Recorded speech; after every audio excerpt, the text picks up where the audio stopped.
Hello students, welcome back to the channel. तो चलो, आप लोग का रिजल्ट फाइनली 2024 का 10th बोर्ड का आ चुका है। और बहुत सारा स्टूडेंट अभी भी ये थिंकिंग मतलब सोच रहा है, यानी कि साइंस के साथ जाया जाए, कॉमर्स के साथ चले या चले फिर ह्यूमैनिटीज के साथ। तो बेसिकली बेटा, आपको ऐसे नहीं जाना है। आपको जो यहाँ पे सब्जेक्ट का सिलेक्शन करना है, क्योंकि एक बात हमेशा याद रखना कि अब तक आपने जो भी पढ़ा 1 to 10th, यानी कि नर्सरी टू 10th, यानी कि प्ले स्कूल टू 10th, अगर देखा जाए तो आपने जो भी पढ़ा वो एक रिजिड पैटर्न में चलता आ रहा था। और वो आपको डायरेक्टली और इनडायरेक्टली पढ़ना ही था। आप उसमें कोई चेंजेस अपने अकॉर्डिंग नहीं कर सकते थे। बट यहां से हर एक परिंदा उड़ान भरता है। सबसे बड़ा चीज, from class 11th and 12th हर एक स्टूडेंट का यहां से ही परिंदा, जितने भी आप लोग सब परिंदे हो, तो यहीं से आप लोग सारे लोगों का उड़ान भरा जाएगा। कैसे सर? आपका करियर क्या क्या होने वाला है इन फ्यूचर, वो यहां पे यही तीनों सब्जेक्ट बताएगा। आ रहा बात समझ में? इट मीन व्हाट सर, कि अगर साइंस लेंगे तो आगे क्या होगा, कॉमर्स लेंगे तो आगे क्या होगा, और ह्यूमैनिटीज से आगे क्या क्या होगा, आज पूरा इस वीडियो में मैं आपको बताने वाला हूं। तो प्लीज आप लोग एंड तक बने रहना इस वीडियो में। और अगर लाइक सब्सक्राइब नहीं किए हो तो इस तरह के इंफॉर्मेटिव वीडियोस के लिए आप लोग प्लीज लाइक सब्सक्राइब कर दो, और शेयर भी कर देना जो भी आपके फ्रेंड्स ग्रुप होंगे या जो भी। आ रहा बात समझ में? तो चलो, विदाउट वेस्टिंग एनी टाइम हम लोग स्टार्ट करते हैं आज का ये सेशन। ये सेशन में होगा कि करियर आफ्टर 10th, क्या आपका करियर होने वाला है। तो बहुत सारा स्टूडेंट का क्या क्या करना है, डूज क्या है, डोंट क्या है, वो सब अभी हम लोग यहाँ पे डिस्कस करेंगे। बहुत सारे स्टूडेंट का कैटेगरी क्या है पता है? कुछ कुछ अलग अलग कैटेगरी के स्टूडेंट्स हैं। बहुत सारे स्टूडेंट्स करते क्या है कि फ्रेंड सर्कल के अकॉर्डिंग सब्जेक्ट का सिलेक्शन करते हैं कि मेरा 5 दोस्त है, 4 दोस्त उसमें से ले रहा है साइंस, तो चलो मैं भी साइंस ले लेता हूं। ना ना ना ना, ऐसे नहीं होता है। ऐसे तो बिल्कुल भी सब्जेक्ट का सिलेक्शन नहीं होता है, याद रखना। दूसरा तरीके का, फैमिली प्रेशर। दूसरा फैमिली प्रेशर कि भाई साहब, पापा चाह रहे हैं कि मेरा बेटा मेडिकल का तैयारी करे, तो मम्मी चाह रही है मेरा बेटा चार्टर्ड अकाउंटेंट का तैयारी करे, और करना उसका इंटरेस्ट है किसी और चीज में, तो वहां भी दिक्कतें आएंगी, बेरियर्स वहां भी आएगा। आ रहा बात समझ में? बेसिकली मेरा ये वीडियो आज का जो मैं ये सेशन लेने वाला हूं, ये पेरेंट्स के लिए भी है और वो सारे स्टूडेंट्स के लिए जो इस साल 2024 में चाहे किसी भी बोर्ड से हो, आप 10th किए हो। तो आपको यहां से आपका सब्जेक्ट का सिलेक्शन करना है कि आप साइंस, कॉमर्स और ह्यूमैनिटीज, और क्या तरीका होगा ये मैं बताऊंगा सब्जेक्ट को सिलेक्शन करने का, सेलेक्ट करने का। तो पहला चीज क्या नहीं करना है सर, दोस्तों के बातों पे या दोस्तों के को देखा देखी नहीं करना है कि भाई साहब वो कर रहा है साइंस से तो मैं भी करूंगा साइंस से, वो कर रहा है कॉमर्स से तो मैं भी करूंगा कॉमर्स से। ना, ऐसा आपको नहीं करना है। दूसरा, फैमिली के कहने पे तो बिल्कुल भी नहीं करना, क्योंकि बेटा पढ़ना आपको, लाइफ आपका है। आ रहा बात समझ में? तो करना क्या है सर, फैमिली को भी छोड़ देते हैं, फ्रेंड को भी छोड़ देते हैं, तो करना क्या है, ही तो दो थे हमारे, और आपने बोला तो क्या आपको फॉलो करो? ना ना ना ना, मुझे भी फॉलो नहीं करो। आप करो फैक्ट को फॉलो, आप करो हकीकत को फॉलो, आप देखो अपॉर्चुनिटी, आप देखो करियर। आ रहा भाषा में? तो वो सारा चीज मैं अभी आपसे यहां पे डिस्कस करने वाला हूं कि क्या, बस आप वीडियो के अंत तक बने रहना। कुछ ही 10-12 सेकंड का, सॉरी मिनट का ये वीडियो होगा, और उसमें अब लास्ट तक बने रहना। तो चलो एक एक करके हम लोग देखेंगे कि क्या है सर करियर। मैं यहां पे किसी सब्जेक्ट को प्रमोट नहीं करने आ रहा हूं। आप लोग सभी मुझे जानते हैं कि मैं कॉमर्स का टीचर हूं, तो इसका मतलब ये नहीं कि मैं आपको इंसिस्ट करूंगा कि आप कॉमर्स ही लो। आ रहा भाषा में? मैं आपको इंसिस्ट नहीं करूंगा। बस मैं सारे सब्जेक्ट का एक, जो भी मेरा एक्सपीरियंस रहा है, मैं आपको अपॉर्चुनिटी आपसे शेयर करूंगा कि ये अपॉर्चुनिटी, अब भाई आप देख लो कि आपको करना क्या है। आ रहा बात समझ? चलो, सबसे पहले ना, इस सेशन को स्टार्ट करने से पहले एक चीज हमेशा ध्यान में रखना कि लाइफ का ना दो एस्पेक्ट होता है, एक नेगेटिव और एक पॉजिटिव। आ रहा बात समझ में? आप बहुत ज्यादा पॉजिटिव हो, वेरी गुड, होना भी चाहिए, लेकिन बेटा आप सिर्फ और सिर्फ पॉजिटिव हो, दैट इज वेरी बैड।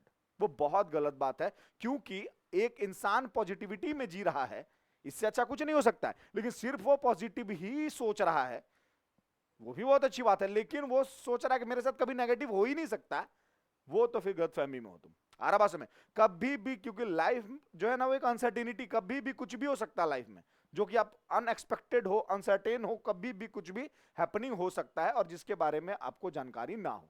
आ रहा बात समझ में?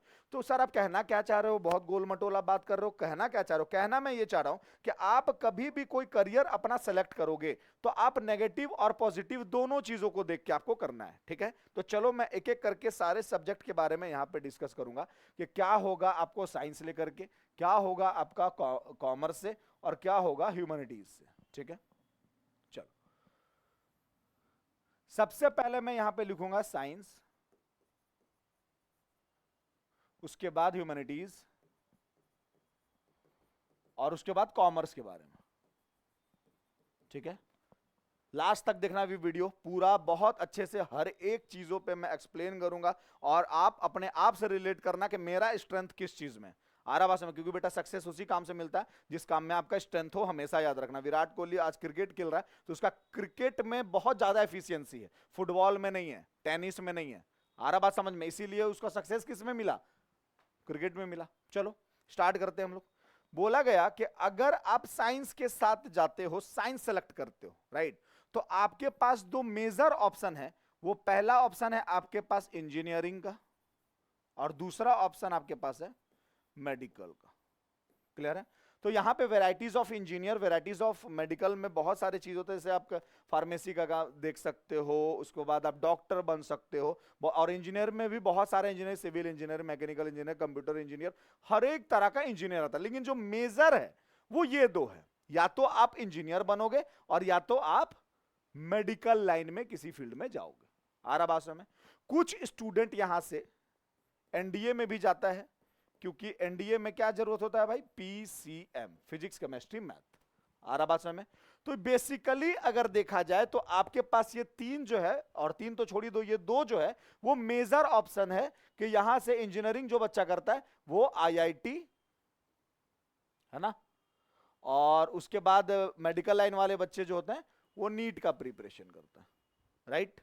यही होता है ना, आईआईटी का प्रिपरेशन, जिसमें जेई दिया जाता है, मेंस एंड एडवांस, और एडवांस मेंस सिर्फ निकाले रहोगे तो आपको एनआईटी कॉलेज मिलेगा, और आईआईटी कॉलेज के लिए like IIT Roorkee, IIT Kharagpur, IIT Mumbai, IIT Delhi, ये सब के लिए आपको क्या देना पड़ेगा? एडवांस का एग्जाम देना पड़ेगा, जो कि काफी ज्यादा एडवांस होता है और बहुत टफेस्ट एग्जाम होता है, ऐसा नहीं है। तो यहां पे आपको देखना क्या क्या है, ये सारा चीज समझना होगा। आ रहा बात में?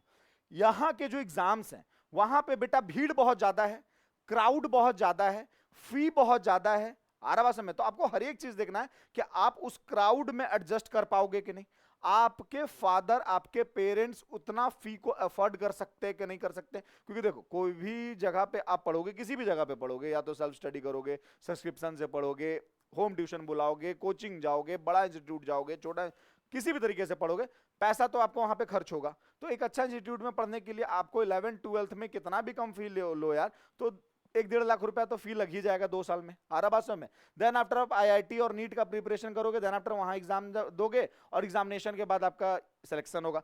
तो यहां पे क्या है ना कि क्राउड इतना ज्यादा है कि सीट कम पड़ गई है, जिसके कारण देखो जहां पे क्राउड ज्यादा होगा, भीड़ ज्यादा होगा, वहां कॉम्पिटिटिवनेस का माहौल बहुत ज्यादा जनरेट हो जाएगा, क्रिएट हो जाएगा ऑटोमेटिकली, और अल्टीमेटली एग्जामिनेशन को टफ करना पड़ेगा ताकि कम लोग वहां पे सिलेक्ट हों। आ रहा भाषा में? तो बेटा यहां पे आपका भीड़, यहां पे आपका क्राउड बहुत ज्यादा है, प्लस आपका पैसा भी लगता है और एफर्ट्स भी काफी ज्यादा लगाना पड़ता है। आ रहा भाषा में? दूसरा अगर देखा जाए तो यहां पे कट ऑफ आपका एफिशिएंसी दूसरे के एफिशिएंसी पे डिपेंड है। आ रहा भाषा में? अगर मान के चलो नीट का एग्जाम 720 नंबर का होता है तो बहुत सारा ऐसा हर बार 720 कट ऑफ जाता है। आ रहा भाषा में? हर बार देखा गया कि कट ऑफ बहुत हाई चला गया है ना। तो कट ऑफ हाई जाने का रीजन क्या होता है? कट ऑफ हाई जाने का रीजन होता है बहुत सारा स्टूडेंट वो एग्जाम को अटेंड कर रहा है और सबका एफिशिएंसी अपना अपना है, तो आपका एफिशिएंसी दूसरे के एफिशिएंसी पे डिपेंड है। आप यहां पे कितना भी घर में मेहनत कर लो, आपसे कोई बहुत ज्यादा मेहनत करने वाला है। आ रहा भाषा में? तो ये ओवरऑल बेटा आईआईटी और नीट यानी मेडिकल के एग्जाम में देखा जाता है, और आप ये कंप्लीटली नहीं बोल सकते हो एकदम डेफिनेटली कि मैं कर ही लूंगा, यहां पे ये नहीं हो सकता है। आ रहा भाषा में? प्लस मल्टीपल टाइम, बहुत सारा टाइम आप ये नहीं कर सकते, यहां पे अटेम्प्ट नहीं दे सकते। तो एक ये भी चीज यहां पे थ्रेट्स है कि आपका एक लिमिटेड अटेम्प्ट्स है यहां पे, कि इतना अटेम्प्ट में नहीं निकला तो आपको फिर बैक होना पड़ेगा। यानी कि अगर बेटा, जो कि मैं सेशन स्टार्ट करने से पहले बोल दिया था कि आपके लाइफ का दो एस्पेक्ट, पहला नेगेटिव और दूसरा पॉजिटिव। नेगेटिव देखा जाए तो यहां अगर आपका नहीं हो पाया तो उसके पास ऑप्शन आपके पास बहुत सारा कम हो जाता है। फिर अल्टीमेटली बच्चा क्या करता है, एमबीए वगैरह करता है जाकर, साइंस फील्ड से है बट वो जाके एमबीए करेगा, साइंस फील्ड से है बट जाके वो फिर बैंकिंग करेगा, जनरल कंपटीशन का तैयारी करेगा, बहुत तरीके का यहां पे प्रॉब्लम्स आती है। आ रहा बात समझ? क्यों? क्योंकि यहां पे आपका जो है वो एकदम डैम श्योर नहीं है, क्योंकि यहां पे जो ऑप्शंस है ना वो कम है। साइंस में बेसिकली देखा गया तो ऑप्शंस कम है, और स्टूडेंट का पता है साइंस के तरफ ज्यादा से ज्यादा इंकरेजमेंट क्यों होता है, आप ज्यादा से ज्यादा साइंस के साथ क्यों जाना चाहते हो? द मेन रीजन इज कि 1 से लेकर 10 तक हमने बस और बस पढ़ा साइंस के बारे में। 1 से लेकर 10 तक हमने साइंस के अलावा कुछ पढ़ा ही नहीं। थोड़ा बहुत पढ़ा था ह्यूमैनिटीज का, कुछ पढ़ा like history, civics, geography and all, है ना। कॉमर्स का कोई भी पार्ट हमने नहीं पढ़ा। क्या सर फिर से आप कॉमर्स को प्रमोट करने लगे? बिल्कुल नहीं, मैं आपको हर एक का एडवांटेज एंड डिसएडवांटेज दोनों बताऊंगा कि कॉमर्स का भी कुछ कुछ लिमिटेशन है, ऐसा नहीं है कि नहीं है, मैं सब कुछ आपके सामने रखूंगा, बस वीडियो के साथ बने रहना। तो आपने क्या बताया सर, इंजीनियरिंग कर लो या मेडिकल कर लो, आपको यहां पे थ्रेड्स, सीट का लिमिटेशन, कास्ट का डिस्क्रिमिनेशन एंड कट ऑफ का झमेला और एज का रिस्ट्रिक्शन, ये 4 चीज आपको यहां पे देखने के लिए मिलेगा। आ रहा भाषा में कि आप आईआईटी करो या नीट करो या एनडीए में जाओ, कहीं भी जाओ, आपको हर एक तरीके का चीज यहां पे देखने के लिए मिलेगा, और वो सब एक बैरियर्स की तरह बच्चों के लिए आता है। आ रहा भाषा में? तो ये था आपका साइंस के, आप पीसीएम के साथ करो या पीसीबी यानी फिजिक्स केमिस्ट्री मैथ या फिजिक्स केमिस्ट्री बायो के साथ करो, तो हर एक चीज में अपना अपना ऑप्शन है। अब अगर बात किया जाए ह्यूमैनिटीज का, तो ह्यूमैनिटीज में बेसिकली बेटा हम लोग को क्या क्या पढ़ना था, हिस्ट्री वगैरह पढ़ना होता है ना, ये हम लोग तो पढ़ते आ रहे बचपन से, जो कि काफी ज्यादा बोरियत भी बच्चों को लगता है। तो अगर आप सिविल सर्विसेज में जाना चाहते हो तो आप जा सकते हो ह्यूमैनिटीज के साथ। अगर आपका स्टार्टिंग से ही होप है कि भाई मुझे यूपीएससी का प्रिपरेशन करना है ना, मुझे आईएएस बनना है, आईपीएस बनना है, किसके साथ जाओ? आर्ट्स के साथ जाओ, इट मींस ह्यूमैनिटीज के साथ जा सकते हो आप। आ रहा बात समझ में? आपको लग रहा है कि मुझे एडवर्टीजमेंट से रिलेटेड काम करना है,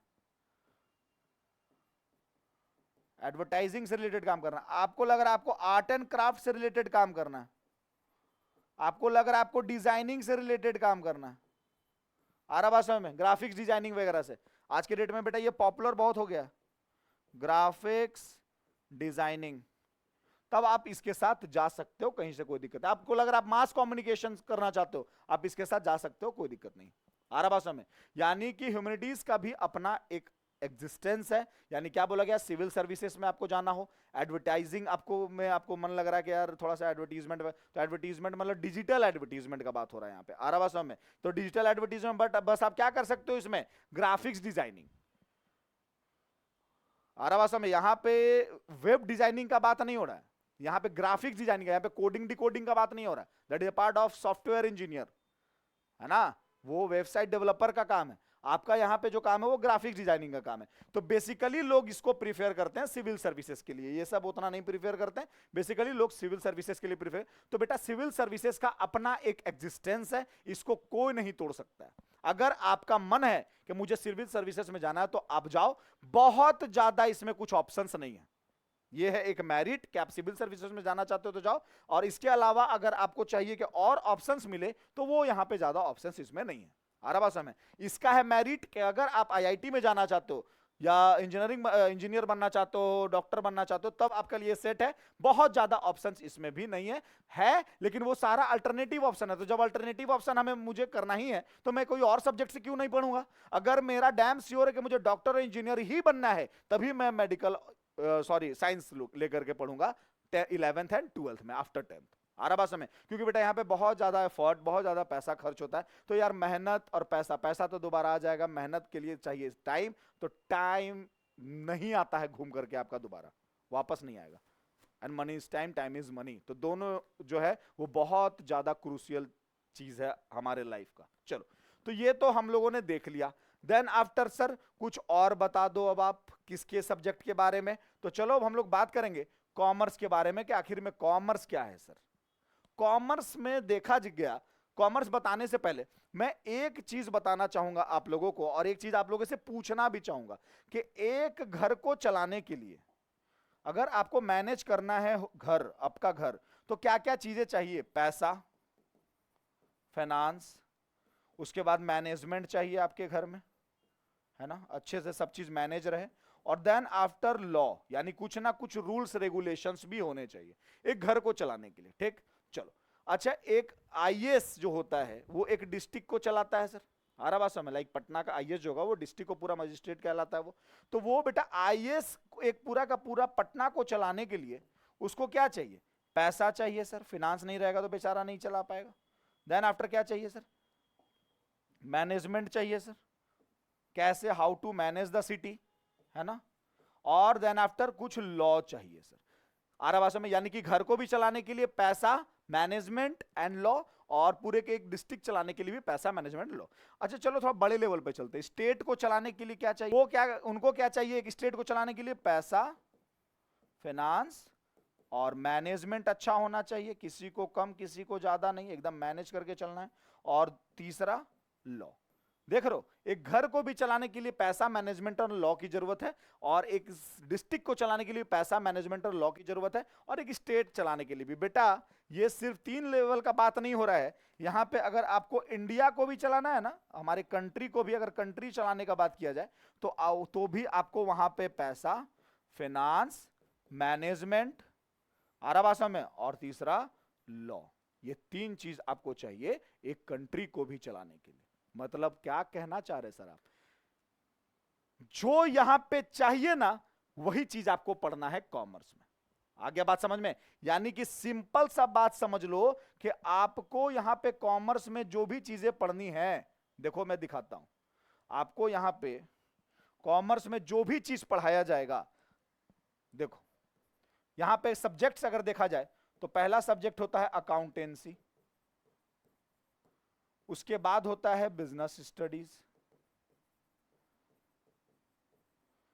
और तीसरा सब्जेक्ट होता है बेटा इकोनॉमिक्स। तीनों का अपना अपना एग्जिस्टेंस है, तीनों सब्जेक्ट का। इकोनॉमिक्स क्या बोलता है, बिजनेस स्टडीज क्या बोलता है, अकाउंटेंसी क्या बोलता है, ध्यान समझना। बिजनेस स्टडीज तो नाम से क्लियर है ना, यानी कि बिजनेस के बारे में पढ़ना है, तो बिजनेस के पढ़ के क्या आया, पैसा आया, चलो पैसा तो आपके पास आ गया। इकोनॉमिक्स क्या बोलता है सर, इकोनॉमिक्स बोलता है मैनेजमेंट द रिसोर्सेस, यानी कि जो हमारे कंट्री में रिसोर्सेस है उतना ही को मैनेज करके पूरे, आप जैसे मान के चलो पेट्रोल आ रहा है बाहर से, क्रूड ऑयल हमारे कंट्री में आ रहा ना बाहर से, अरब कंट्री से, देश जब उसको इंपोर्ट कर रहा है तो किस तरीके से मैनेज करके हर एक स्टेट को दे रहा है ताकि सबका रिक्वायरमेंट फुलफिल हो रहा है। हर घर में आज पेट्रोल चाहिए तो मैनेजमेंट होगा तभी ना, वरना किसी स्टेट को ज्यादा मिल गया तो किसी को कम मिल गया, पता चला स्कार्सिटी हो जाएगी, कमी हो जाएगी। गवर्नमेंट हमारा क्या कर रहा है, इकोनॉमिक्स को फॉलो कर रहा है, वहां मैनेजमेंट ऑफ रिसोर्सेज कर रहा है। बिजनेस स्टडीज पैसा कमाने सिखाता है, इकोनॉमिक्स उस पैसे को मैनेज करना यानी खर्च करना सिखाता है, और अकाउंटेंसी क्या सिखाता है सर, अकाउंटेंसी सिखाता है क्लासिफिकेशन, पूरा का पूरा अकाउंटिंग टर्म का, कि भाई साहब कितना मैंने खर्च किया उसको रिप्रेजेंट करना, आरा भाषा में वही होता है तुम्हारा अकाउंटिंग। तो आपके कंट्री में या आपके स्टेट में या आपके घर में यही 3 चीज चलता है, तो यानी पूरे की पूरी दुनिया में इसी सब्जेक्ट का बोलबाला है। यानी कि अगर देखा जाए तो इकोसिस्टम को चलाने वाला जो होता है वो यही 3 सब्जेक्ट होता है बेटा, आरा भाषा में। तो आप बोलोगे सर कैसा बात करते हैं, पूल वगैरह तो इंजीनियर बनाता है, स्कूल जिस स्कूल में हम पढ़ रहे हैं, आप इस जो बोर्ड में पढ़ा रहे हैं इस बोर्ड को भी इंजीनियर ने बनाया। बिल्कुल आपका कहना सही है, बिल्कुल आपका कहना सही है कि इस बोर्ड को किसने बनाया, तो इंजीनियर ने बनाया। इस पेन को, इस माइक को किसने बनाया, तो इंजीनियर ने बनाया। बट बजट बनाने वाला कॉमर्शियन होता है सर।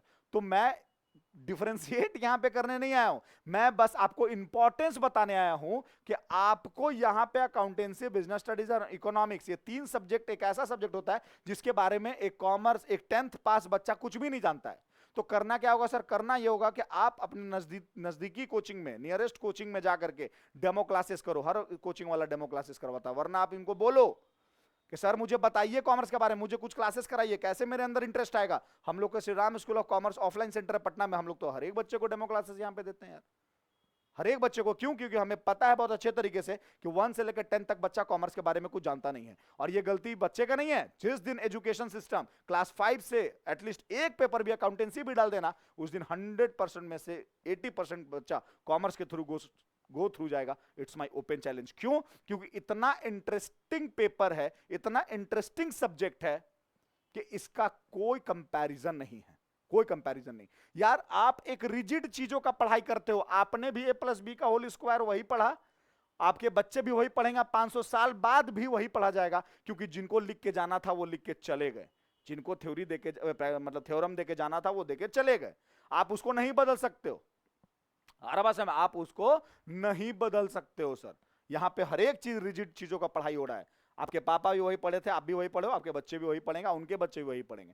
बट यहां पे जो है ना, ये सब्जेक्ट जो है पूरा फ्लेक्सिबल सब्जेक्ट है, आप अपने अकॉर्डिंग काम कर सकते हो, पूरा का पूरा फ्लेक्सिबिलिटी के साथ, अपना ओन क्रिएटिविटी लगा करके आपके अंदर का कलाकारी को देखा जाता है कि आप कितना अच्छा। अच्छा, अब इसमें सर आप ये बता दो कि कॉमर्स में आप क्या क्या कर सकते हो।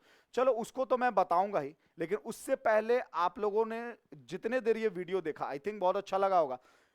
प्लीज अभी से भी लीव मत करना कि सर ने तो बहुत सारा चीज बता दिया, चलो लीव कर जाते, एंड तक बने रहना। कुछ ही मिनट्स का और वीडियो है, और मैं इसका स्कोप बता करके आपको और भी एक बहुत बड़ा चीज बताने वाला हूं। आ रहा बात समझ में? तो चलो हम लोग अब इसके बारे में जानेंगे कि कॉमर्स पढ़ के क्या क्या हो सकता है। आ जाओ।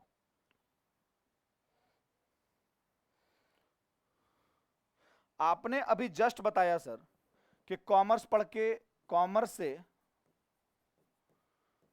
3 सेक्टर कम से कम तो जरूर खुलता है। पहला फाइनेंस,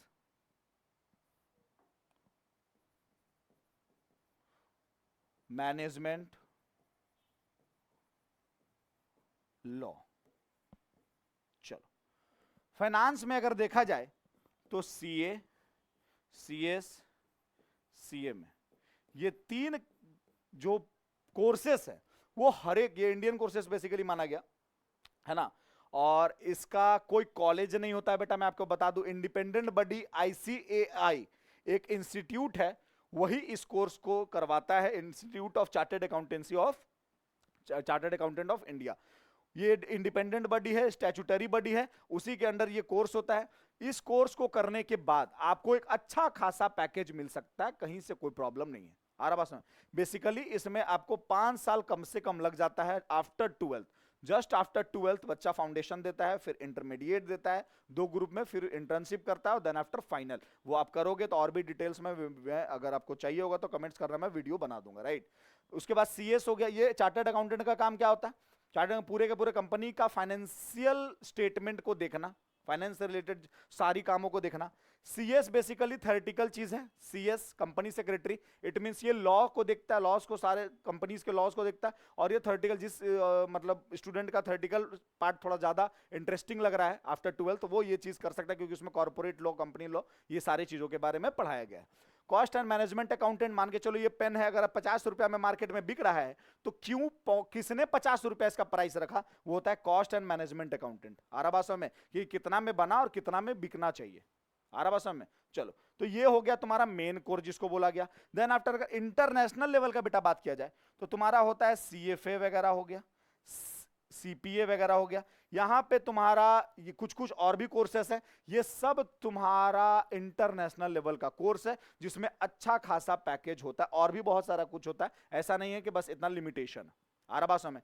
ये जस्ट आप आफ्टर 12th ही स्टार्ट कर सकते हो, कहीं से कोई प्रॉब्लम नहीं है। क्लियर होगा सबको? साथ साथ आप अगर देखो तो यहां पे फाइनेंस के सेक्टर में हर एक ऑर्गेनाइजेशन में एक अकाउंट्स ऑफिसर का जरूरत होता है। आ रहा बात समझ? एक अकाउंट्स मैनेजर का जरूरत होता है किसी भी ऑर्गेनाइजेशन में, चाहे वो प्रॉफिट ऑर्गेनाइजेशन हो चाहे नॉन प्रॉफिट ऑर्गेनाइजेशन हो। हर एक टाइप्स ऑफ ऑर्गेनाइजेशन में ना अकाउंट, फाइनेंस का काम तो होता ही है यार, चाहे वो स्कूल हो, हॉल हो, सिनेमा हॉल हो, मॉल हो, बड़ी बड़ी कंपनी हो, टाटा हो, जियो हो, बाटा हो, कोई भी कंपनी हो, फाइनेंस से रिलेटेड तो मैनेजर चाहिए ना। तो आज के डेट में जितने भी मल्टीनेशनल कंपनियां हमारी इंडिया आ रही है या आ गई है या आने वाली है, वो सबको बेटा फाइनेंस का इंसान, मैनेजमेंट का इंसान और लॉ का इंसान, ये 3 इंसान चाहिए सर। और ये तीनों इंसान को पैदा करने वाला कॉमर्स होता है, याद रखना। आ रहा बात समझ में? तो इसमें और भी फाइनेंस से रिलेटेड बहुत सारा चीजें हैं, आप आराम से एक्सप्लोर करो और देख सकते हो। मैं अब बस आपको एक ब्रीफ दे रहा हूं। मैनेजमेंट में अगर देखा जाए तो बच्चा आफ्टर 12th बीबीए करके एमबीए करता है, या तो बीकॉम भी करता है। आ रहा बात समझ में? ज्यादातर बच्चा अभी बीबीए करके ही एमबीए कर रहा है ना। अगर आप बीबीए एक यूजी कोर्स है और एमबीए तुम्हारा जो है पीजी कोर्स है। आ रहा बात समझ में? तुम्हारा एमबीए करने का दो तरीका, एक आफ्टर जस्ट 12th कर सकते हो थ्रू आईपी मैट एग्जाम, वो इतना ज्यादा भी डिटेल में जानने की जरूरत नहीं है ना, बस इतना जान लो कि एमबीए करने से क्या होता है sir, master of business administration करने से ये होता है कि आप तो एक तो पोस्ट ग्रेजुएट का कोर्स कर लिए, पहला चीज। आफ्टर 12th इसमें कम से कम 6 साल लगेगा, क्योंकि 4 साल का बीबीए, पहले 3 साल का ही होता था, बट कुछ दिन पहले ये 4 साल का हो गया और ये 2 साल का, यानी 6 साल तो आपको लगेगा। अगर आप एक रेपुटेड इंस्टीट्यूट से कर लिए, यानी कि लाइक आईआईएम से कर लिए, आईआईएम अहमदाबाद, आईआईएम तुम्हारा दिल्ली, अगर आईआईएम बढ़िया इंस्टीट्यूट से कर लिए तो बेटा अच्छा खासा पैकेज आपको मिलेगा, इतना तो जान लो, यानी कि कम से कम 15 to 20 एलपीए पर एनम आरावास में। और जिंदगी कटती है बहुत मौज में, क्योंकि बेटा आप स्ट्रेस नहीं लेते हो फ्रॉम क्लास 11th, क्योंकि कॉमर्स एक ऐसा सब्जेक्ट है कि विदाउट स्ट्रेस ही बच्चा को सक्सेस मिल जाता है वेरी इफेक्टिवली एंड एफिशिएंटली आरावास में। तो यहां पे तो ये हो गया मैनेजमेंट से रिलेटेड कोर्स, एमबीए कर लिए कि हर एक ऑर्गेनाइजेशन में एक इन्वेस्टमेंट बैंकर्स चाहिए होता है, जो एक फाइनेंशियल एडवाइजर होता है, वो तुम्हारा एमबीए किया होता है। एक तुम्हारा मान के चलो रिस्क एनालिसिस मैनेजर होता है आरावास में, जिसको तुम्हारा बोला गया आरएएम। उसके बाद तुम्हारा जाकर के सेल्स मैनेजर हो गया, परचेज मैनेजर हो गया, हर एक डिपार्टमेंटल मैनेजर हो गया, अकाउंट्स मैनेजर हो गया, जितने भी मैनेजर से रिलेटेड पोस्ट हैं वो सब एमबीए का बच्चा रहता है, सारे लोग। एचआर हो गए आरावास में, वो सारा एमबीए किया हुआ होता है, याद रखना आरावास में। इसीलिए एमबीए जो होता है ना, वो साइंस से भी बच्चा आता है करने के लिए, आर्ट्स से भी आता है। और क्यों, देखो पीजी कोर्स से कोई भी एलिजिबल करने की जरूरत थोड़ी है कि 12th के बाद हम साइंस मतलब कॉमर्स लेंगे तभी एमबीए करेंगे, ना ना ना ना, साइंस का ही बच्चा करता है। बट मेरा कहना है बेटा कि जब तुमको करना ही है तो फिर तुम कॉमर्स लेके पढ़ो ना, जब तुमको अल्टीमेटली आना है इसी लाइन में, तब हम कॉमर्स लेके क्यों नहीं पढ़ेंगे आरावास में। तो थोड़ा सा आप लोग कंसर्न हो जाओ अपने करियर से को लेकर के, क्योंकि यही जो वो दिन है, यही वो ड्यूरेशन है जहां से हर परिंदा अपना उड़ान भरने की चाह। अभी तक आप रनवे में थे, 1 से लेकर 10 तक आपका प्लेन रनवे पे दौड़ रहा था, और यहीं से 11 12 से ही हर बच्चा उड़ान भरने की चाह रखता है और उड़ान भरता भी है।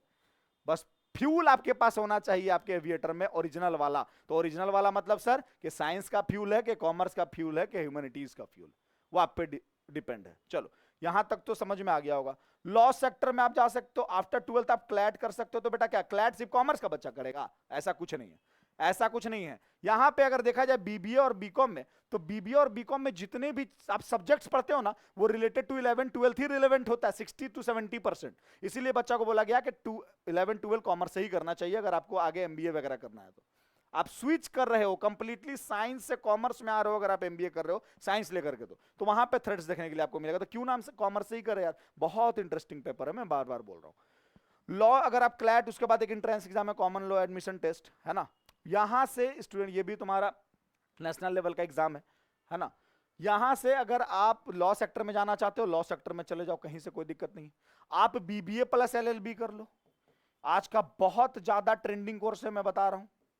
आप बीबीए एलएलबी कर लो, बीकॉम एलएलबी भी होता है, लेकिन आज के डेट में लोग बीबीए एलएलबी थोड़ा सा ज्यादा प्रीफर कर रहे हैं, है ना। यहां से करने के बाद अब एलएलबी कर लिया तो क्या कोर्ट जाके केस लड़ेंगे सर? नहीं, देखो यहां पे इस वकील का काम क्या है, यहां पे ये कोई क्रिमिनल लॉयर नहीं है, कोई सिविल लॉयर, या ये है कॉर्पोरेट लॉयर। ये है एक कंपनी, आज के डेट में मुकेश अंबानी पे तुम कोई केस करो तो मुकेश अंबानी की तरफ से जो वकील खड़ा होगा उसी को बोला जाता है कॉर्पोरेट लॉयर। आराभाषा में वो वकील जाकर के कोर्ट में नहीं ढूंढता है, वो लोग हायर करता है वकील को अपने कंपनी के लिए परमानेंटली ऑन सैलरी बेसिस। आराभाषा में तो अच्छा खासा पैकेज रहता है बेटा इन लोगों का, अच्छा खासा पैकेज रहता है। तो समझ रहे हो, फाइनेंस आपके लिए दरवाजा खुला हुआ है, मैनेजमेंट भी आपके लिए दरवाजा खुला हुआ है, लॉ भी आपके लिए दरवाजा खुला हुआ है। और इस देश को, इस घर को, स्टेट को चलाने के लिए पैसा, व्यवस्था और कानून, और यही आपको तीनों चीज यहां पढ़ाया जाता है, यानी कॉमर्स ही जिंदगी का नाम है। तो मेरा कहना है, मैं फिर से बोल रहा हूं, मैं कोई किसी को प्रमोट नहीं कर रहा हूं, बस और बस मैं ये बोलना चाह रहा हूं कि आप अपने आप को देख लो कि क्या करना है। तो ये था मेरे तरफ से तुम्हारे लिए एक गिफ्ट आफ्टर 10th के बाद आपके रिजल्ट के लिए। अब जो मैं बहुत बड़ा चीज बताने वाला हूं, याद रखना, देखो मैं क्या बताने वाला हूं। यहां पे बोला गया कि आपके सामने 3 सब्जेक्ट है, अब आपको करना क्या है सर? आपको करना है कि आपने तो साइंस पढ़ा ना, आपने साइंस पढ़ा, आपके पास 3 ऑप्शन है ना, साइंस, कॉमर्स और आर्ट्स। तो आपके पास ये तीनों ऑप्शन में से आपने साइंस भी पढ़ा 1 to 10th, physics chemistry math पढ़ा ना, बायो भी पढ़ा ना, आप आर्ट्स भी पढ़े हो, हिस्ट्री सिविक ज्योग्राफी पढ़े ना, आप कॉमर्स का एक भी पेपर नहीं पढ़े। मेरा कहना है आपको, आपका अट्रैक्शन पता है कॉमर्स के लिए क्यों नहीं है? आपने पढ़ा नहीं, आपने पढ़ा नहीं कॉमर्स। आप एक बार बस जाकर के कॉमर्स पढ़ो, अपने नियरेस्ट कोचिंग में जाकर के पढ़ो। और अगर कहीं के स्टूडेंट, अगर हमारे अगल बगल के कोचिंग के स्टूडेंट हो, है ना, अगर आप पटना से बिलोंग करते हो या बिहार से कहीं से भी बिलोंग करते हो, तो अगर आपको मन है हमारे पास आकर के पढ़ने या हमारा ऑनलाइन क्लासेस करने का, तो फ्री डेमो क्लासेस हम लोग आपको देंगे। और हर प्लेटफॉर्म पे एक ही चेहरा होगा, हर प्लेटफॉर्म पे जो भी हम लोग टीचर पढ़ाते हैं, अगर मैं यहाँ पे पढ़ा रहा हूं तो मैं क्लासरूम में भी रहूंगा, मैं एप्लीकेशन पे भी रहूंगा, मैं ही यहाँ पे रहूंगा। आ रहा बात समझ में? तो आप लोग जा करके अभी से ही कॉमर्स का नियरेस्ट कोचिंग ढूंढो। मैं नहीं बोल रहा हूं कि आप मुझसे ही पढ़ो, लेकिन अगर आपका इच्छा है कि नहीं सर आपसे ही पढ़ना है, तो आप आ सकते हो। हमारा एड्रेस है कंकड़बाग पटना बिहार, और हमारा फोन नंबर है, मैं यहाँ पे मेंशन कर देता हूँ, 9264447791। बेसिकली बेटा हमारा इंस्टीट्यूट का नाम है Shri Ram school of commerce, जिसको सिंस 1996 में, आज से करीब 28 साल पहले नीरज सर के द्वारा फाउंड किया गया था। और सबसे खास बात क्या है कि हमारे जो पेरेंट्स हैं नीरज सर, वो स्टार्टिंग से आज तक अकाउंटेंसी वो खुद ही पढ़ाते आ रहे हैं। तो हम लोग जितने भी फैकल्टी मेंबर उनके टीम में हैं, हम लोग सारे उनके ही मार्गदर्शन पे, उनके ही दिखाए हुए रास्ते पे चलते हैं, है ना। तो ये था ओवरऑल मेरे तरफ से क्लू आप लोगों को। अब देख लो कि क्या करना है, दोस्तों का नहीं सुनना है, क्योंकि आज से कुछ दिन के बाद जब उसको सक्सेस मिल जाएगा ना, आपके फ्रेंड को, और आपको नहीं मिलेगा ना, वो बेटा आपसे कटना स्टार्ट कर देगा। वो आपसे कटना, वो आपसे मिलना जुलना कम कर देगा कि यार जब मिलते जुलते हैं ये सिर्फ, क्योंकि आपके पास तो कुछ है नहीं ना, आपके पास तो सक्सेस है नहीं, सक्सेस उसके पास है। उसका एक अलग टीम बन गया है सक्सेसफुल लोगों के साथ। वो भूल गया वो सारे दिन कि आपके साथ हाफ पैंट में खेला करता था, वो सब भूल जाएगा कुछ दिन के बाद। आ रहा भाषा में? इसीलिए आज से दोस्ती यारी करो, मैं नहीं बोल रहा हूं कि दोस्ती यारी मत करो, बट एकदम उसी को जिंदगी नहीं बना लेना है। कोई ब्रदर फ्रॉम अनदर मदर नहीं होता है, याद रखना, कुछ नहीं होता है, वो सब कहने की बातें है ना, बस अपना ही भाई होता है, कोई ब्रदर फ्रॉम अनदर मदर नहीं होता है। वो अभी आपको लग रहा होगा कि सर ऐसे क्यों बोल रहे हैं, लेकिन एक समय के बाद जब हमारे एज के आओगे, 27-28 साल जब तुम्हारा होगा, तब तुमको खुद ब खुद समझ में आ जाएगा कि सर खुद बोलते थे, सही बोलते थे सर, है ना। तो चलो, आई थिंक आप लोगों को ये वीडियो बहुत ज्यादा वैल्यूएबल, बहुत ज्यादा एसेंशियल, बहुत ज्यादा यूजफुल होने वाला है ना। आप बहुत अच्छे तरीके से मैंने सारे चीजों को इंटरप्रेट करा। अगर फिर भी आप लोगों को कोई भी डाउट होगा तो ये हमारे इंस्टीट्यूट का नंबर है, आप इसमें कॉन्टैक्ट कर सकते हो। तो चलो, all the best for your future Endeavour, और अच्छे से अपने सब्जेक्ट को सिलेक्ट करो, किसी के कहने पे, किसी के बहकावे पे नहीं जाकर के डेमो क्लासेस करो, और जिसमें अपॉर्चुनिटी है, जिससे आज के डेट में सक्सेस मिल सकता है, उसी के साथ जाना, वरना पढ़ना बेकार हो जाएगा। चलो मिलते हैं, बाय बाय।